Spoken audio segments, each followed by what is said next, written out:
అందరికీ సీతారామ కళ్యాణోత్సవ శుభాకాంక్షలు. ఈ రోజున కూడా బీజేపీ రాజకీయాలకు తెరలేపింది. కాంగ్రెస్ పార్టీ రాష్ట్ర వ్యవహారాల ఇన్ఛార్జ్ మీనాక్షి నటరాజన్ గారి మీద బండి సంజయ్ గారు చేసిన కామెంట్స్ చూస్తే ఇంత ఇంగితం లేకుండా రాజకీయాలు చేస్తున్న పరిస్థితి మనకు అర్థమవుతున్నది.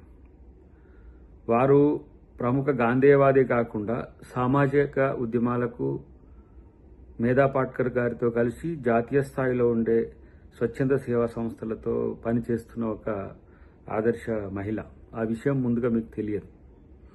తర్వాత కాంగ్రెస్ పార్టీ రాష్ట్ర వ్యవహారాల ఇన్ఛార్జిగా ఇక్కడ జరుగుతున్న ప్రధానమైన అంశాలన్నింటినీ కూడా అటు ఏఐసిసికి ఇటు సమాజానికి వాస్తవ పరిస్థితులను చెప్పాల్సిన బాధ్యతతో కూడిన వ్యక్తి.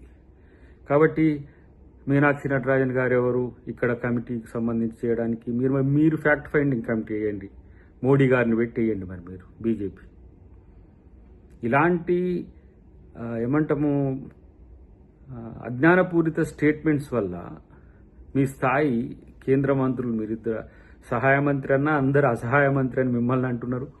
వారు కేబినెట్ మంత్రి అయినా కిషన్ రెడ్డి గారిని ఏ విధంగా చూస్తున్నారో మీరందరూ అర్థం చేసుకోవాల్సిన సందర్భం ఉంది.